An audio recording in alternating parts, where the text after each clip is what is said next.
to the Untitled 2 podcast. He's Connor. I am. And you're Ash. I am. So, names are important, right? Names? Yeah. There's an importance in naming things. Yeah. You like your name?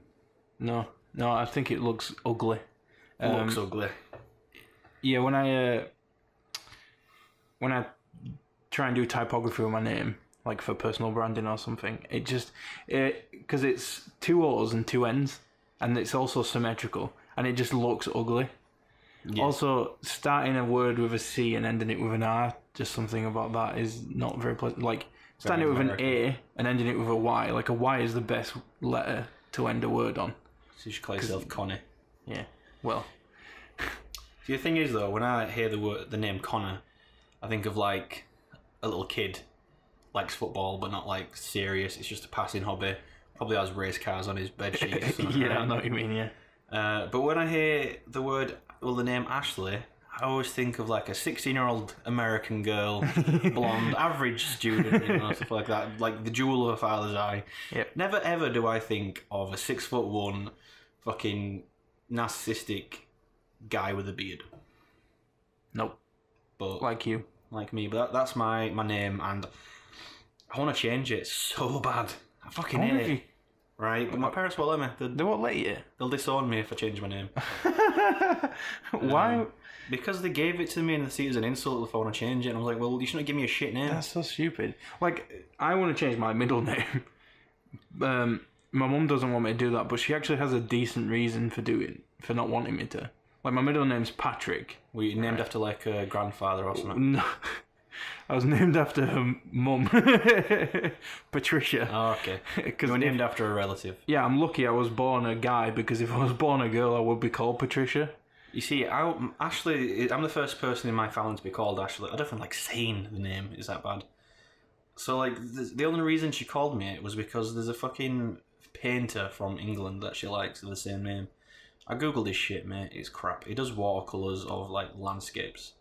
Yeah. Any fucker, any generic shit. Any artist worth the salt can observe and reproduce on a fucking piece of parchment. Yeah. And that's how he's made his living. And so I hate it. And I just think, life would be so much easier if they let me change it. I could literally let me change it to anything. They can pick. If they pick Derek, I'll fucking take it. I can't imagine you calling you Derek. Like, I have to go back to calling you Jebediah. Jebediah.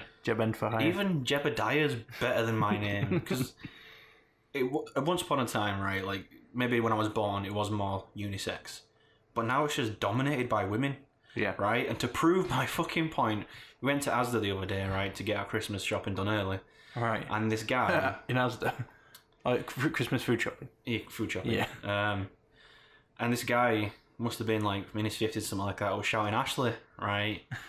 And then this teenager girl runs out from behind this stack of clothing and she's like, yeah, Dad? And I just turn to my mum and go, you fucking see! You see! And she was like, no, it's a unisex name. I was like, if I shouted Ashley now, if there was more than like 2 Ashleys in this shop, I can guarantee that most of them would be women. I'd be the only guy. I want to change my name, by the way, let me. Yeah. I don't know what to change it to. I'd probably change it to something proper douchey and hipster just for shits and giggles and then regret it. Like Atticus. Atticus, yeah. Odysseus. Ulysses. Ulysses. But yeah, I just think naming stuff is important. So anyone out there who's listening to this and is expecting a baby, name them appropriately. Yeah. Please. Don't call them Patricia. Or Ashley. If they're a boy. You know? Yeah. Ashley's fine if they're a girl. My dad's like, it depends on how it's spelled. No, it fucking doesn't. Any way you want to spell Ashley, it's a fucking girl's name. There was a time when we were younger, before I knew you, where I only ever met Ashleys spelt like your name, who were boys. Yeah. And any girls I met was Leigh at the end. Same. But in America, because Americans are lazy, all Ashleys are spelled like your name. Yeah. I've even tried owning it, like being, the guy who has a girl's name. Like, there's plenty of guys out there called Haley and stuff like that. Yeah. Or like, I don't know, Kelly or something stupid. Yeah. And it's like, I just can't own it. It's too feminine. So They should have, right? My two middle names are perfect names for a boy, William and George. They're classic names. Yeah. I would have preferred if they just called name me after my dad, like William Jr. or something. I would have taken that and I'd be happy with it. You should do what my sister started doing. I don't fucking know why. She started calling herself by her middle name. My older sister. Helen. Yeah. She started calling herself by her middle name. Because she didn't like her first name for some reason. What is her middle name? And then she changed her mind. Lucy. Yeah, I remember. That lasted about a year. I'm surprised she kept it up for a year, to be honest. Yeah, I think I could pull off a Will. I don't know, I already know a Will and he's a bit more dope than you. I don't know. I reckon I could have. You should go as George. I'll call you Jorge. Don't want to go as George. There's too many negative opinions associated with George. So my nephew's a proper dick. He's obsessed with my Switch. I've told you. Yeah. He's so like he's got his heart set on getting one for Christmas. Yep. Because his father asked him to fill out a wish list for Santa Claus, and he wrote Nintendo Switch down on it. Right. Well, I recently got the Champions amiibos, the full set. Mm-hmm. And he found that because we got a burn pile and stuff where we put all the letters and whatnot, so no one can steal that shit. And I just throw any old bits of cardboard or letters on there, right? And he found it on the burn pile, and he was looking at the back of it, and he was like, "Oh no, I've spelled it wrong on my wish list." But yeah, I let him play Zelda on it, and he loved it. And now we just watch up about my Switch. He's always asking like, "Can I play your Switch?" And I'm like, "You're only here for 5 minutes while your mum does the school run. Shut up." Yeah. Or he was playing it the other night, and it was time for him to go home, and he was all like, "Can we take your Switch?" And I'm like, "No, you can't take my Switch." He's just always talking about it. So I do hope he gets one. Yeah, that would be good for him. Because I've let him play it, right? All my other nieces, all my nieces, all your other nieces, all the other kids, yeah, they're like proper nipping at my heels so they can play it now as well. So I'm like, I promised them on Sunday I'll let them all play. That's going to be a proper nightmare. I absolutely hated that when my sister brought my nephew over, and he'd come upstairs and he'd be like, "What are you playing? What are you playing? Can I play, Connor?" Stuff like that. I was playing something, I can't remember what it was, but it was not appropriate for a fucking 6-year-old boy to be playing. Leisure Suit Larry. No, it was like a violent game. Right. And I was like, "You can't play this." Fucking Matthew, I forgot his name for a second. So "You can't play this, what are you mad?" And he was like, "Yeah, I can, I've played it before." Yeah. I think it was GTA. Right. I was like, you can't play this. She'd been like, "I've got another game we play, it's called Let's Hide the Kid in the Fridge." He always wanted to play Mario Kart with me and my sister, so we'd give him a controller that wasn't plugged in and tell him that he's my sister on the screen. Yeah, that's a classic trick. Freya got upset because she didn't want to play Zelda because she can't be a girl. And I'm like, I can't believe that's what matters to you, Freya. Like, when you grow older, you're gonna be like, "Oh, I can't believe I never played that Zelda game," and I'll be there to tell her, like, it's because you thought you can play as a girl. Cause obviously you can't play as a girl, and that mattered to you for some reason. Oh well. I was like, "You know what, Freya? I play as women all the time in games." I didn't tell her why. It looks like seeing that itty bitty waist running around slaughtering orcs or whatever game I'm playing. But yeah, proper mad. So she got proper upset. I think like she almost started crying or something. I'm like, she's such a sensitive child. Yeah, she's very sensitive. Mental. My favourite though, she's so kind. Brings me pizza. Yeah. Yeah, you've mentioned it before on podcast. So speaking of the Switch. Yep. You remember a while ago we were talking about Sonic Mania in our Switch episode? Yeah. And I was saying, "Oh my god, they've done such a great job. They're doing the Nintendo move of like coming back and giving the fans what they want and making really decent games." And yeah, Sonic Mania tanked or... No, Sonic Mania, a lot of the people that said they loved it got to the end of the game and said, actually it was only an arcade game. Alright. But they brought a new one out, because Sonic Mania was like, they basically literally said, "Oh, you're fans who make good bootleg games, why don't you come make an actual game for us, and I'm sure it'll be successful." And it was successful. And then they said, "Meanwhile, while you do that, we're going to make a new 3D main series game called Sonic Forces." Yeah. Have you seen anything? I have not seen anything about Sonic Forces. So, You got a video for me to watch? no, I haven't. Screenshots? No. Okay. I've got a good enough description, which is ideal for the podcast environment. So, Okay. so it starts pretty weird, right? You're playing as Sonic, pretty average, right? And you finish the level, and then Eggman turns up Standard. with his forces. Okay. He's got Shadow the Hedgehog, standard.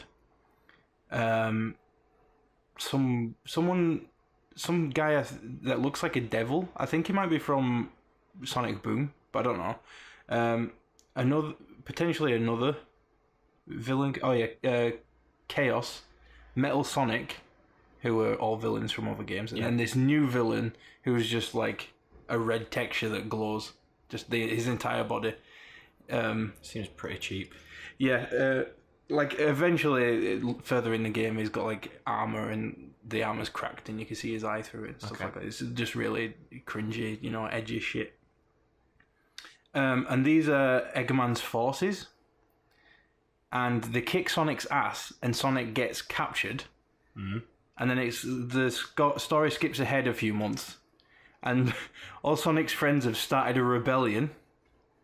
Right. To bring Sonic back. They think Sonic's dead. So what's this rebellion gonna do? Beat Eggman.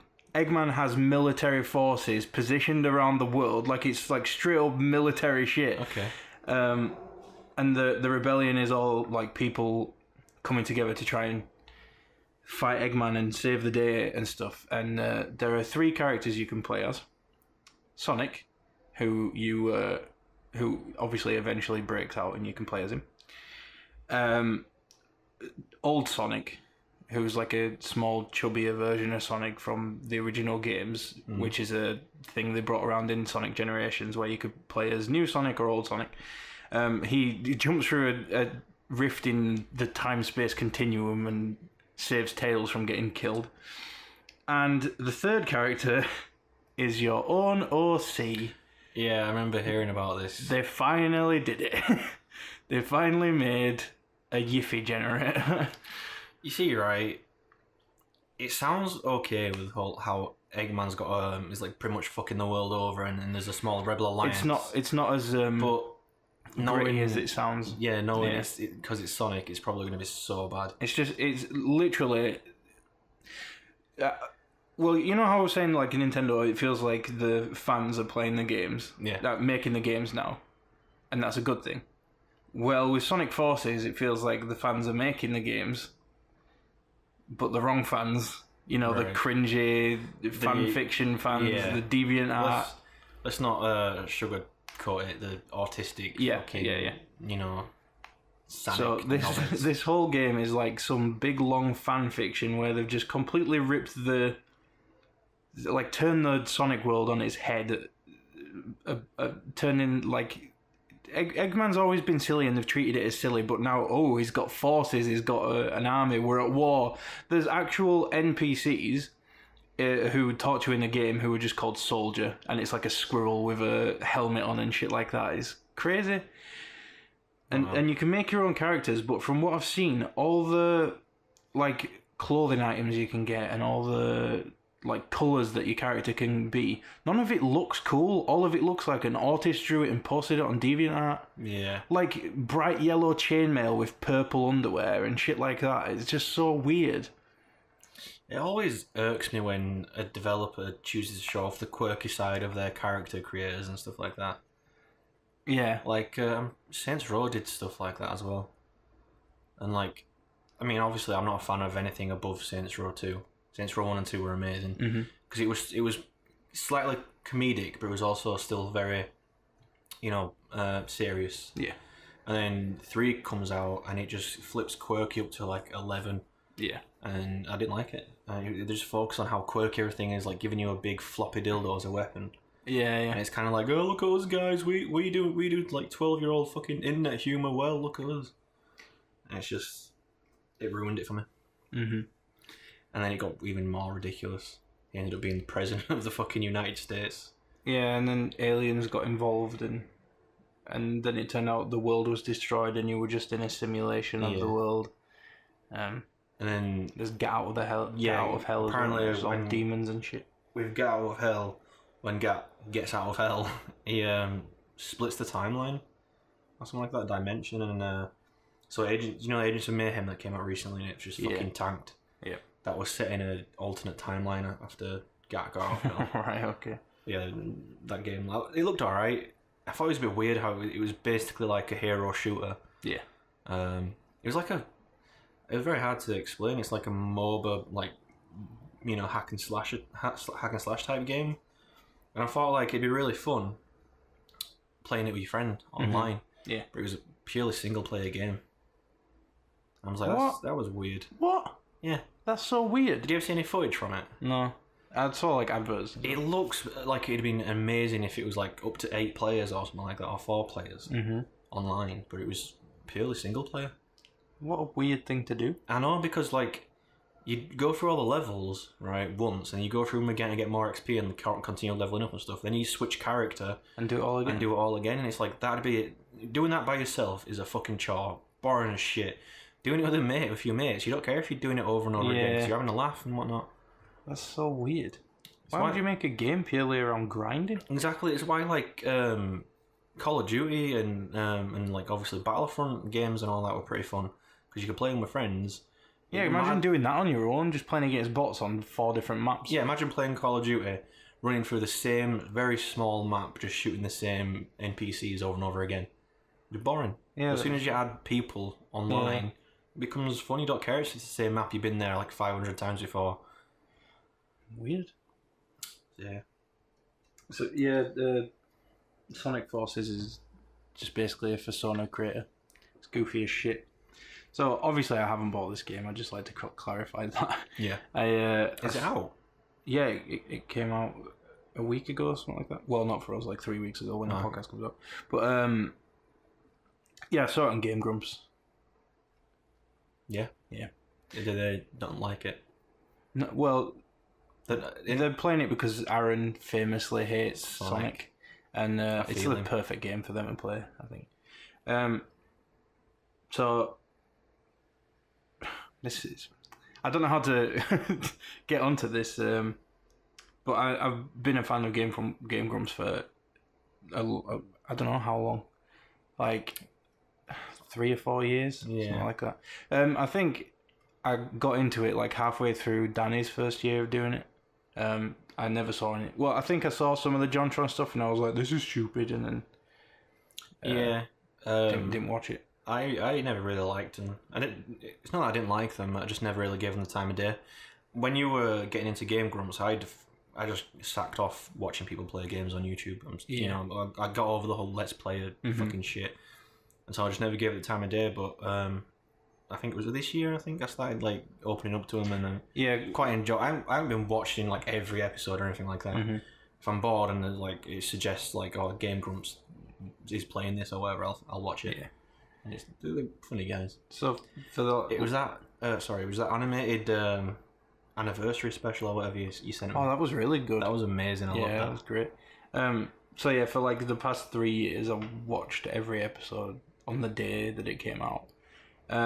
Until I got a job, and I've just not been able to do it anymore. So there are actually episodes lately that I've missed. Like I missed the whole Leisure Suite Larry series, because usually if I am going to watch it, I'll have to watch it at work, and I can't watch Leisure Suite Larry at work, so I'll just look weird. Leisure Suite Larry, or is it Leisure Suit? I think I said Leisure Suit earlier because I was just trying to get a joke out. So I suppose I think it's Leisure Suite. Okay, well. Yeah, the reason I brought Game Grumps up is because with me being a fan of them for so long, my sister always used to tell me, "Oh, you steal all your jokes from Aaron and all this stuff," and that a lot of my mannerisms and like my way of speaking came from Aaron. And so for ages I was like, "No, it's just coincidence," and just adamant that I wasn't like sapping my personality from somebody that I watched on YouTube. And then I went like 2 months recently of not watching any Game Grumps. And then a couple of weeks ago I watched a recent episode, and in that episode Danny was complaining to Aaron that he says dope too much. And in that period of time when I stopped watching Game Grumps, I started saying dope a lot. Right. And I was like, what the fuck? That's so weird. So like I don't even have that defense anymore. It's like we're telepathically connected, and I get my fucking vocabulary from him. It's very hard to replicate Aaron's personality. Yeah, he's cringy a lot of the time, but hilarious a lot of the other times. I haven't watched him enough to find him cringy, but I don't know. I like his freakouts. His freakouts are amazing. Yeah. Well, one of my favourite lines that he's ever said was Dan was asking him if he could. Dan was like, "Oh, I don't think I could ever be an artist." And Aaron was like, "Of course you can. You just got to practice." And he was like, "Do you think so?" I was like, "Of course. Do you think I came out of the pussy drawing fucking Mozart?" Funny as shit. I can't remember exactly where it is, but my favourite quote from him was in that animated special where he was explaining how difficult the game was or something like that, and he said it was the same as like having a prostitute or something like that, and thinking you finished, but then she turns around and says, "No, 5 more minutes at least." Yeah. Love that. I think that was probably Battle Kid. Yeah. And he was like, sometimes they'll just riff, like improvise stories, and for some reason they think it makes them play better. So he was improvising loads of stories. I think that was one of them. Yeah, because he was having a hard time, and it was like maybe if you tell stories or something like that, he'll do it. And then he started like alliterating his stories as well, and then he was like, no, avoid that. I think my favourite part of the video though is where Ross like comes in at the end. He's like, "Oh, you're alright, buddy." He's like, I believe in you. You can do it. And he's like, "Ross believes in me. I've got to do it." And then he like accidentally hits cancel, and he's like, "No." Yeah, and then Ross just pops up like, "Did you do it?" Yeah, it's great. Ross isn't on the show anymore, and a lot of people are happy about that because people just didn't like him. But I actually did. Like, I remember when Ross and Barry stopped being on the show, I went back and watched loads of old... I don't remember what their show was called. Steam Train? Steam Train, yeah. That was what it was called. And they started doing Grumpcade as well after that, but there hasn't been an episode of that for ages. I find myself mostly, like, annoyed at when I've seen Ross on screen and whatnot. But there have been times where I found... It wasn't specifically him, but, like, the situation he was a part of was really funny. Yeah. But, like, it's just his mannerisms are all proper, like, cringy beta. Yeah, he's kind of cringy. Like, I do get why people don't like him, but there's something endearing about him. Just some sympathy. They did a video where they all they were playing, like, some sort of roulette game with food. Could have been, like, jelly beans or something. Yeah. And they were all sat on a couch, and he was just proper lounging with his fucking groin just sticking up in the air as if he's, like, some fucking cool, like, pimp or something like that. And I'm like... read the situation, man. Jesus. So Aaron is he doesn't drink. I think maybe he's never drunk, and he doesn't do drugs, and he's just really sober guy. Teetotal, straight edge, and he always made like I wouldn't say a big deal about it, but he always made it clear that he was clean. Yeah. And then after that 2-month hiatus of Game Grumps, I came back to it, and he was talking about smoking weed with Ross because it's legalized there now. And I was like, fucking hell, what happened to Game Grumps? I was gone for 2 months. I realised they lost the most dedicated supporter. It just resulted to drugs. Yeah, that was pretty crazy. I like their... His story is funny, though. I can't remember it specifically, I'll have to show you, but like Danny used to smoke weed a lot when he was younger. Oh, I could totally see Danny being a weeder. So he was telling Ross, and I'm gonna take a wild guess here and say Ross was the first of them to start smoking weed, and then started like convincing the rest of them to try it. And he was saying to Ross, "Oh, go easy on Aaron. He's been sober all his life. You need to take it easy and all this stuff." And then he made weed brownies. Fucked the shit out of him. Yeah. Something like that, anyway. It could have been some other cooked weed, but yeah. Yeah, space cake, weed butter. Yeah, I've never had that, but I can imagine it would be.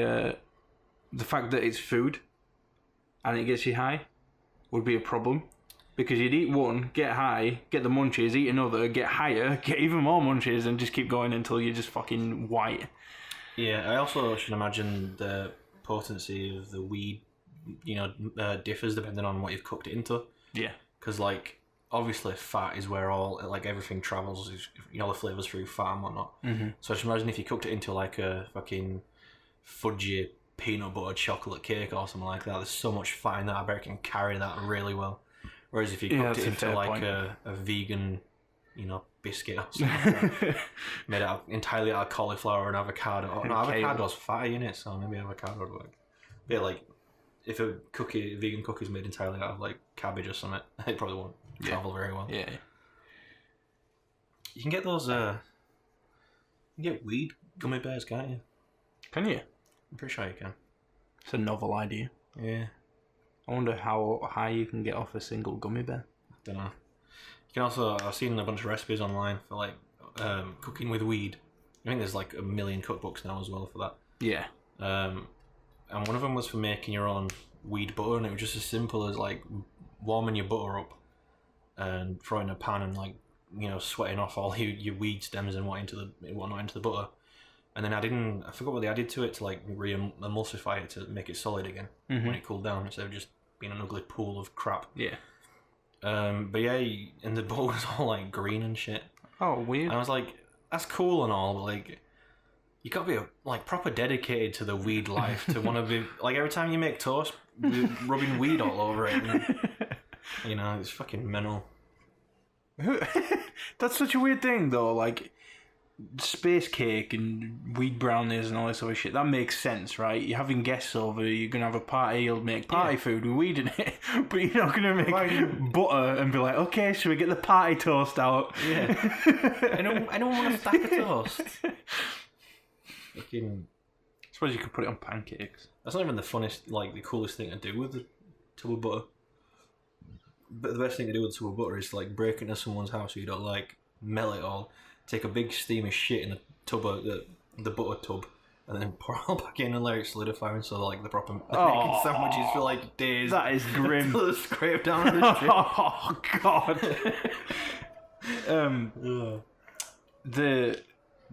The manager of a success team at work, told me a story about something he did on mischief night when he was a kid. I wonder if the mic's picking up those guys chanting outside. Anyway, on mischief night, which I think is the night before Halloween. Yeah. He went into someone's garden, grabbed dog shit, placed it on someone's door handle, and then put a pin on it, right? And they went to open the door, like he was watching from the bushes. They went to open the door, pricked their thumb on the pin handle and went, ah! Oh. And licked the thumb. It was shit on it. That's just awful. That is awful, isn't it? It's grim. Oh, mate. That's like worse than the dog shit in a paper bag prank. Yeah. Fucking hell. What a sadistic bastard. Yeah. Did he shout success when he did it? So, a couple of podcast episodes ago. Yes, thank you. A couple of podcasts we recorded a few weeks ago were corrupt. Yes. We got like the first 10 minutes and just had to delete them because there was nothing there. And in one of those, I talked about something that I really wanted to talk about, and I'm now going to have to talk about again. Go for it. But it was a while ago now, and the reason I wanted to talk about it then was so I wouldn't forget all the details about it. And now it's been like a month. I think you even said in the episode, like, I want to talk about it now before I forget. Yeah, probably. But that is where I went out with some of my colleagues to do a room escape in Leeds. And that was super dope. Dope. It was super dope, mate. So we go in there. We have this little indoctrination thing, right? And they give us keys so we can put our bags and coats in lockers and keep the keys with us. And which is funny because later on we were all looking for a key. Like Dom was like, "Oh, found a padlock. We need a key. We need a key." I was like, "I've got a key here," and everyone turned around like super happy just to see me holding my locker key, and faces just drop. But yeah, we're introduced to this girl called Poppy. You can tell she's from Leeds. Yeah. And she was like, "I'll be a games master. I'll be watching from a room on cameras, and if I think you're very close to figuring something out, but you don't figure it out, I'll put a hint on the TV in there for you." And I was like, "Just get to count the hearts." Count what? Oh, because Poppy from YouTube. Yeah. Yeah. So we go through this indoctrination process, and she's basically saying things like, if something says, "Do not open on it," or "Do not close the door," something like that, don't do it. It's not a red herring. Just don't do it. We did 2 of those things we weren't supposed to do. So we go into the room from which we were to escape, and the mission that we selected was murder mystery. Yeah. And I'm not even sure it had anything to do with a murder. And the only mystery was, how the fuck do I get out of this room? Maybe the mystery was how to avoid your murder. Yeah.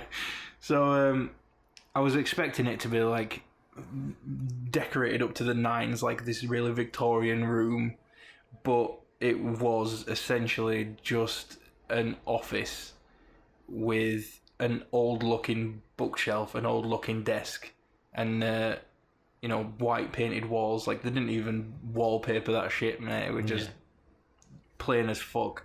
There's a huge window at the back which just has a great view of modern day Leeds. But it was cool anyway, even though the security camera and the giant TV really broke the immersion as well. Yeah. So those 2 things that we weren't supposed to do that we did, the first one was we found a UV light torch, which we needed for a clue, and it wasn't working. So Dom opens it up and he goes, "Oh, we need batteries. Whoever seen batteries? Oh, the safe has batteries on it." So we opened one of the safes that we unlocked with a code, which was there was a diary on a desk that said this battle happened on a day that you probably know about but probably forgot, or something like that. You told me it was something about a war that everyone knows but no one's witnessed, or something like that. It was definitely something about dismissing it, like not really registering it to memory. Right. And then there was all these clues about what it was, but I opened it and I went, "It's probably 1066" as a joke, because there's that old advert that was like 0800 00 1066, and so everybody knows that's like the one date of a war that nobody will ever forget in England because of that advert. Also, not a sponsor. Not a sponsor. I don't even think Hastings Direct is a thing anymore, or whatever it was. It is. The new adverts are as like a seagull and a statue that talk with each other and whatnot. All right. Well, so yeah, that turned out to be the code. After we spent another 5 minutes trying to figure out what the code was, and then going, "What if it is 1066?" We put it in, and it is. So we have this safe that's open, and there's batteries in it, to make the safe operate. And in big fat letters it says, "Do not open" on the battery pack. And Dom goes, "No, it's probably just a red herring." Opens it up, takes the batteries out, they don't fit. And he's like, "Oh shit, Poppy's gonna kill me, I broke a rule already." So eventually we find a door handle, and it was for a door at the back of the room. And I was like, "Oh shit, that's it, that's the way out, we've done it already, we've got 30 minutes left, what the fuck?" So we take the door handle, put it in, open it, another room full of puzzles. Part of me was like, well no, the entirety of me was like, sick, more puzzles, because I was having a really great time. And then the lights were off, which was a genius thing they did, because you look at the light switch, you turn the lights on, and there's a sign right above the light switch that says, "Don't close the door behind you," because the fucking door handle isn't attached. Yeah. And we were playing around with the UV light because there was this jar that had a chart on it. It was like a Morse code chart. So like you listen to a dictaphone that we found, and it's got taps and scratches and stuff, and you use that to figure out there's like a grid, and it's got numbers on top and numbers down the side, and then that correlates to letters on the grid. Like a cipher. Yeah, exactly like that. And we were struggling to see it because of the light from the other room. Yeah. So someone goes, "Oh, close the door," and somebody else goes, "Yeah, good idea, close the door." And then somebody else goes, "Okay, I'm closing the door," and goes over the door, starts pushing it, and I turn. I've never turned so fast. I might actually have damaged something doing this, and screamed, "No, don't close the door!" And he stopped halfway, but the door had enough momentum to keep going and closed. And I was like, "Oh, why did you do this?" Can't believe you've done this. And then Poppy, dear old Poppy, comes in with a spare door handle, opens the door, and then bolts it as though she was expecting us to try and get out of the door she came in through. Maybe it's more of a like, I wasn't here sort of thing, and just... Yeah. But I said, I was like, thank you, and she was like, no.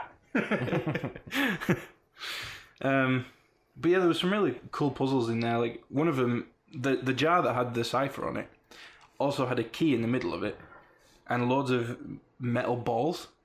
And throughout the various puzzles, we kept finding these like sticks that had a magnet on either end, and you could connect them all together, and it becomes this really long rod of magnets. Yeah. And we were trying to get the key out of the jar with this row of magnets, and I was like, "Oh, that's a genius idea! I can't believe I didn't think of that." And people were like, "Oh, it's not long enough. There must be another magnet." 15 minutes later, we didn't find another magnet. And everybody was like focused on these riddles on the wall that were something to do with maths. And I was like, fuck that. I'm not doing maths. There's a lot more people here, far more qualified than me to figure maths out. So I just started looking at other puzzles that we hadn't finished yet. And that was one of them. And I was just looking at it and thinking, what if we don't need another magnet? What? And then I was like, oh, yeah, magnets can work through metal. So I just took one of the keys that we already had and stuck it on the end and started fishing inside this jar. And I was really surprised that I managed to like not break the chain of magnets, because one of them was just a key. It wasn't even a magnet, and they were only small. And these huge metal balls, like they were there, you know, to make it more difficult to get the key out. They were just like grouping up, and then like the magnetism would go through one ball to another ball to another ball. Yeah. And you'd have to try and take a few balls out at a time until you can get to the key without attracting these metal balls. Because otherwise they'll group up into this huge clump that you can't get out through the neck of the bottle. And the whole time I was thinking, what if these magnets snap? We're never ever going to get this key out of this bottle. So yeah, I was like fishing metal balls out one or two at a time until I could get the key out. But I felt proud of that. I felt proud for figuring that out when I had 5 other people with me who didn't even think of that. I wonder if there's like a more legit way of that they expect you to get that out. Maybe there was another magnet that we never found. Yeah. There was loads of different types of padlocks and stuff. Like there were ones that were basically a joystick, and we figured out that there was a map in the corner. Yeah. And that map had like north, east, south, west. And there was a ruler on the top that had loads of letters on it. And if we put that ruler across the map, then all these plots that are marked on the map line up with a letter. So it would be N, E, N, N, S, W and stuff like that. And so I was like, oh, we could use it for the padlock with the joystick on it. So like north, north, east. And I did that like 10 times. And it wouldn't work. And I was like, why is it not working? And then somebody else comes over, does it first time. And I don't understand how, right? And just before I did it, just to be sure, I said to Steph, which way is east and which way is west? And she said, that's east and that's west, which it was right. Yeah. And that's what I was doing. I was doing it right because that's what Steph told me. And then when Will came over to do it, he was like, oh, fucking hell, Connor, how could you fuck that up? And so I asked him, which way is west then? Thinking that Steph had told me the wrong thing. And and then obviously he thought I was doing it the wrong direction the whole time. And that was embarrassing. I was like, oh shit. But no, I was doing it right. I don't know. Maybe the magnet was, the padlock was upside down. Or maybe he, I don't know, like maybe he got like east and west wrong or something like that, And you were supposed to. yeah, Yeah, I don't know. But yeah, that was really fun. it'd been easier if it marked north on the padlock, so, you know. Yeah. Because north could have been in any one of those. Yeah, it's true. But we had 50 minutes to do it, because you book an hour with them, and 10 minutes is the indoctrination, and we got out with 5 minutes left. That was pretty cool. Yeah, there was some really, really cool stuff.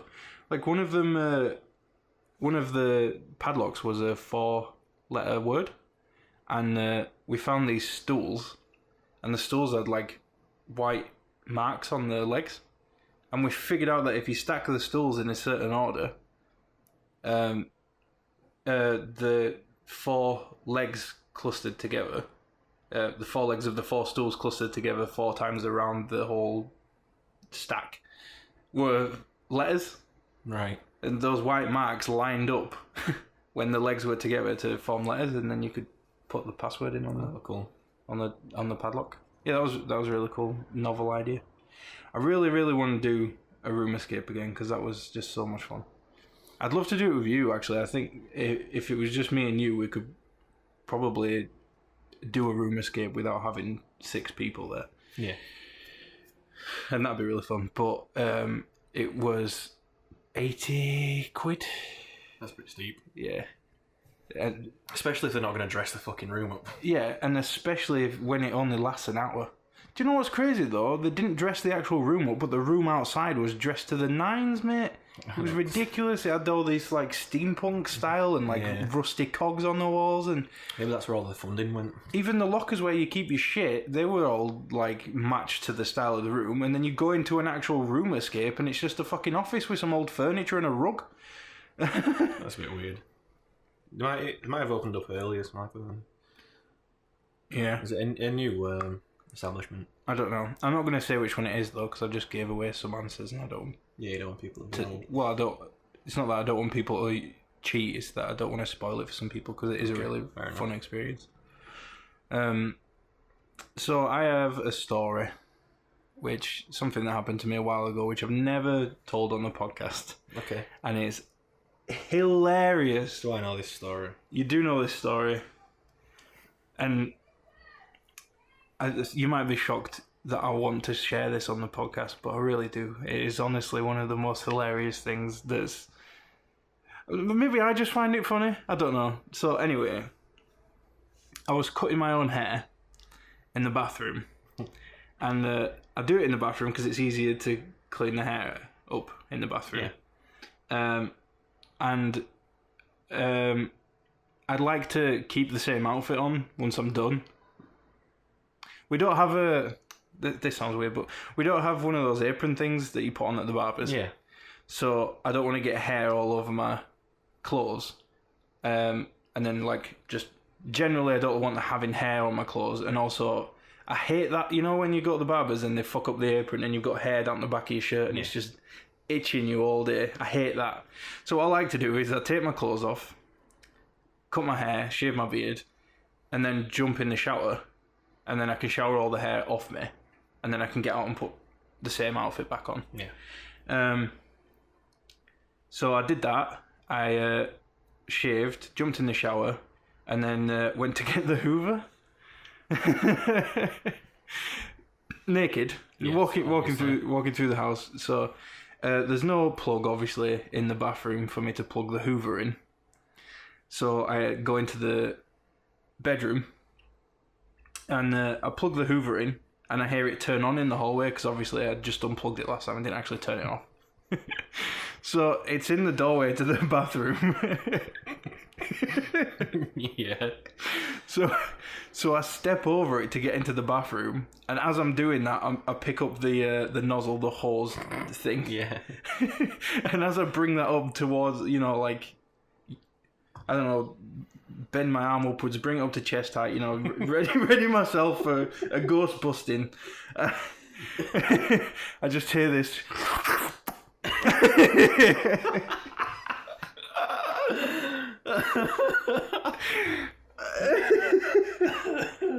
Yeah? What was that noise? What had happened? So, for the tiniest of seconds, very, very split second, like a second so short, I had to take another, like, 5 seconds to think about what just happened. For a very short amount of time, the Hoover grabbed my dick.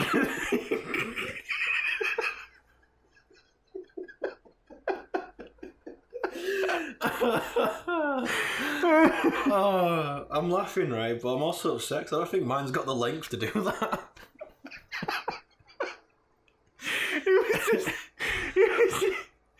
Because I heard the noise and I didn't feel anything.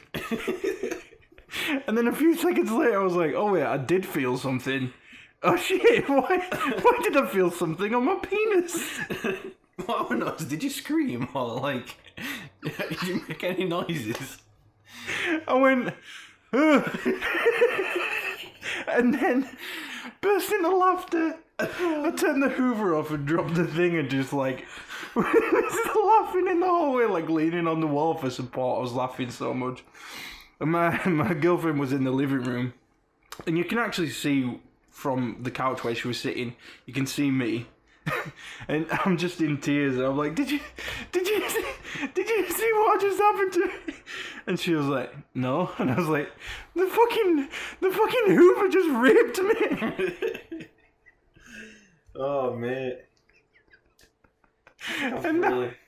And we keep the Hoover in a storage space in the kitchen above the washing machine.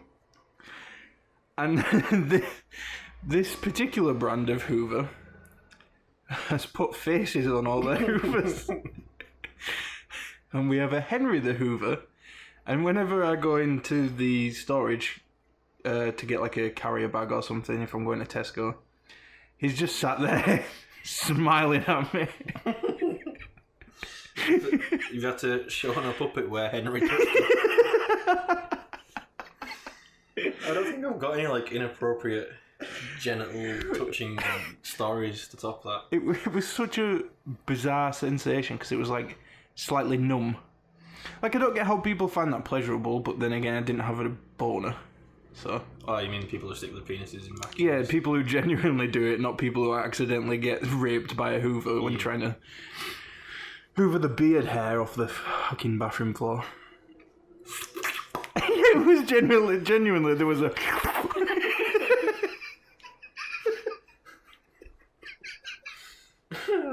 You know, mate.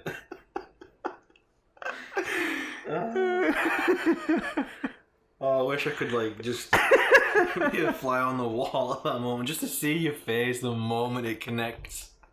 The moment the perfect seal is made. It was so weird, like, because there was a moment of panic when I realised what had happened. I was because my brain was processing this in a very short amount of time, and I went from being like, what the fuck was that, to, oh my god, it was my dick. Is my dick okay? And then that was fucking hilarious. Oh man, full spectrum of emotions. I like to think that had you known about it beforehand, you would have set up a slow motion camera to capture it and then put Interstellar's music in the background in that docking scene. What an absolutely bizarre turn of events. You tried it again since? No, I'm intimidated by him. Oh man. I don't walk around naked enough for something like that to happen. Me neither. Like, I literally was only doing it because like, all the hair was on the bathroom floor, and I don't know, I suppose I could have gone and put my clothes on and then done it. Yeah, oh well. I guess it's my fault I got raped. I think the closest story to that is when we first got Diesel, like the few days after he was in the house, I forgot we had him. Your dog, yeah. Yeah, dog. I forgot we had him, and I went downstairs in my boxers, just my boxers, and cause everyone were out, obviously, so I could do that. Yeah. And I walk in the front room, so I think I left my phone down there, or there was something I was getting. I opened the front room door, and Diesel just pounces me, and his fucking first thing that he does is he puts his nose right in my testicles. I wasn't naked, but I imagine it would have been extremely awkward if I was. That's the closest I've got to like inappropriate genital groping. Wow. I tend to look after my genitals better than that. Yeah. So before we close up this episode, Sure. We've we've been playing the Jackbox Party Pack today. Yes, I bought that yesterday for just for Switch, just for us to play. Because we were playing That's You for PS4. Yeah, it gets really stale. It got stale really quick, but it was a really fun game, and I just wanted more like PlayLink games like that. They've got 3 coming out. Hidden Agendas now. Yeah, that's the one that I want. Basically, you solve a murder mystery with your friends. Yeah, but don't certain people get given tasks to sabotage the investigation? There's another one which is about trivia. It's just a trivia game, and then there's another one. I don't know what that is, but anyway. I think the murder mystery one got pushed back because I'm pretty sure it was supposed to come out on the 17th. Yeah, but it's not coming out till 22nd. So I was thinking about other ways we could play PlayLink games, and I was like, "What does the Switch have anything like that?" And then I remembered seeing on the news section on the Switch that Jackbox Party Pack had been added. Yeah. I've seen a lot of YouTubers playing it and thought, "Oh, that's a really fun looking game or whatever." But never thought about getting it, probably because of the fucking price. Yeah. But since paying for it, I now realise that the price is. Yeah, it's mainly just played Fibbage though, aren't we? Yeah. Fibbage is fun. So I really like Drawful, but you don't. I hate drawing on a tiny screen with my finger. Yeah. You should definitely try it on the iPad with the Apple Pencil. I've got pretty good dexterity in my left hand, obviously, because I'm a guitarist. I never did the whole finger picking thing on an acoustic guitar, so my right hand's just fucked. Yeah. And obviously I'm not a lefty, so I can't draw with my left hand because it'd be even worse. Right. So I've got no dexterity, and I'm just like, fucking sausage fingers just smashing the screen. And I ain't drawn in a very long time anyway, so like my brain's like, right, draw this line, and I'll do it, and it ends up the fucking goofiest, curviest line you've seen in your life. There's a bit of a disconnect going on. Mm-hmm. And I'll show myself up. Yeah. There's a few other games on there, but like the only one I remember is that like one with the word association thing. Yeah. We didn't really get into that one. No. Again, I like Drawful, but I'd probably just play that with people who want to play Drawful. Truth or Lie one. Read that one. Oh yeah, the Lie Swatter. Yeah, which he'd give you a fact and you had to say whether it was true or false. Yeah, no, I was really good at it. But yeah, Fibbage is the best one. Yeah. So basically, you're given a sentence with a blank, and your task is to fill that blank, but to also trick people into thinking that your filling of that blank, your lie, is the truth. Yeah. And if they pick that, then you get more points. You get some points. And if you also pick the truth, you get points as well. Yeah. If you're right, what the true answer is. Yeah, it tells you. It's like, so that's pick a lie. That's good. So one of the things, the whole reason I brought this up was because something happened like about an hour ago when we were playing it that was absolutely fucking hilarious. One of your lies. What was the actual question though? I have no idea. I can't remember. Oh, that sucks. I brought this all up for no reason. It was the Mike Tyson one. Oh yeah, it was a the Mike Tyson tweet. It would fill in the blank. Oh yeah. His tweet was, "I'm a bad." Yeah. I'm a bad. And then the blank. So I put motherfucker. Yeah. Like, I'm a bad motherfucker. You put stars in it as well. Yeah, I put stars in it. Which was very clever. Because if I just put motherfucker, people would be like, would the game swear? I don't think the game would swear. So I put stars. Somebody put person. Yeah. I can't remember what the actual answer was. Bowler. Yeah, bad bowler. And you put rapist. With a TH. It's because every time someone says Mike Tyson, or I see him on TV, I always remember that fucking that interview he did. I forgot what the interview was for, but the guy who was interviewing him basically said, "So how about that rape charge, yeah?" And he just fucking lost it, like started calling the guy a motherfucker or something like that, calling him a piece of shit and whatnot. A piece of shit. A piece of shit. And so every time I hear Mike Tyson, that's the first thing I think about, like the time he freaked out when someone called him up on, him being a rapist. A rapist. Which, he obviously shouldn't have done it. Yeah. It's a bad thing to do on that, but it was such a long time ago, and that you weren't even there talking about it. It was something completely different. They were like promoting something he'd done. Yeah. And so it was kind of out of order for that guy to ask him a question. I'm pretty sure when celebrities go to interviews, if there's touchy subjects, then their agent will say, "Don't bring this up." Yeah. They're supposed to be trying, like, people are supposed to get, go on, like, pre-interviews, supposed to go with their PR manager or whoever it is, and they're supposed to say, like, so if this question comes up, you want to try and avoid it like this, or say this and that, and, so you don't put your foot in your fucking mouth and look like an idiot, like you did. But obviously you didn't do that, you just, like, calling the guy a piece of shit and whatnot. You're a piece of shit. Right, that's the end of the episode then. Yeah, got more to talk about. No, it's fine. Thanks for listening. Yep, you can find us on Twitter at UT2Cast. You can find us on YouTube if you search Untitled 2 Podcast. There's also a Podbean. Yep, and we have a website which is ut2cast.podbean.com.